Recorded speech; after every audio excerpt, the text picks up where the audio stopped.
மக்களே, இவனுங்க எல்லா கட்சியும் ஒன்று சேர்ந்து இவங்க பண்ணுற சூழ்ச்சியால் நம்ம விஜய் அண்ணா இந்த ட்ரிப்பு 2026 ஆட்சி அமைக்காமல் போகிறாரு.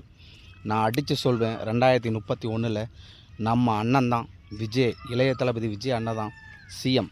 அதுவும் 5 கோடி ஓட்டு வாங்கி எதிர்கட்சியே இல்லாமல் முதலமைச்சர் ஆவார். எப்படின்னு கேட்குறீங்களா? ஆமாங்க. இப்போ நம்ம அண்ணனுக்கு 1,80,00,000 ஓட்டு விழுந்திருக்கு. 2.5 கோடி விழுந்திருக்க வேண்டியது. இவங்க கொஞ்சம் பஸ் விடலை, ஆகையால் அதில் கொஞ்சம் சிதறப்பட்டது. சில உள்குத்து வேலைகள் நடந்துச்சு. சில நமக்கு உண்டான ஓட்டுகள் அவங்க கள்ள ஓட்டாக போட்டாங்க. அதுலேயும் கொஞ்சம் சில ஓட்டுகள் பிரிஞ்சன. நம்ம அண்ணனுக்கு 2.5 கோடி இருக்குது, அது கேரண்டி.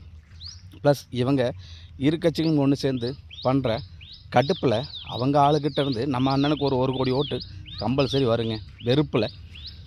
இது இல்லாமல் நமக்கு 2.5 கோடி இருக்குல்ல, இந்த 2.5 கோடியில் 1 கோடி பேர் பேச்சுலர், மீதி 1.5 கோடி பேர் ஃபேமிலி மேன். ஆமாங்க, ஃபேமிலி மேன். அந்த ஃபேமிலி மேனுக்கு 1லேருந்து 3 குழந்தைங்க வரைக்கும் இருக்குங்க. ஆமாம், இப்போ வரைக்கும் 15, 16 வயசு, 17 வயசு இருக்குது. இவங்கெல்லாம் இப்போமேருந்து வெறித்தனத்தில் இருக்கிறாங்க. நம்ம விஜய் அண்ணாக்கு தான் ஓட்டு போடணும், எனக்கு வயசு எப்போ வரும், ஓட்டு எப்போ வரும்னு. இவங்களுக்கெல்லாம் ஓட்டு வந்துச்சுன்னா 2031 1.5 கோடி சொன்னல, இந்த 1.5 கோடி ஓட்டு விஜய் அண்ணாக்கு கன்ஃபார்ம். ஆகையால் 5 கோடி ஓட்டு வாங்கி விஜய் அண்ணா தனி மெச்சாரிட்டியோட கூட்டணியே இல்லாமல் எங்கள் அண்ணன் 2031 ஆட்சி அமைக்கார்.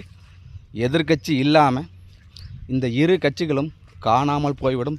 தடம் இருந்தது தடமே இல்லாமல் அழிந்துவிடும். இது உண்மை. ஆகையால் இதை நீங்கள் மனதில் வைத்து இந்த வருடம் அவர் கையில் ஆட்சியை கொடுத்தால் உங்களுக்கு 2031 விழ வேண்டிய ஓட்டுகள் விழும். இல்லை என்றால்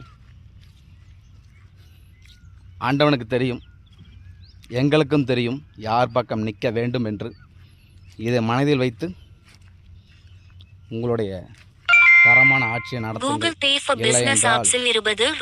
பெறப்பட்டது. ஒரு விரல் ஒரு புரட்சி. தமிழ்நாடு அனைவரும் ஒன்று திரள்வோம். விஜய் அண்ணா ஒருவருக்காக மட்டுமே. உங்கள் கட்சி ஓட்டையாவது தக்க வைத்து கொள்ளுங்கள், தயவு செஞ்சு சொல்கிறேன்.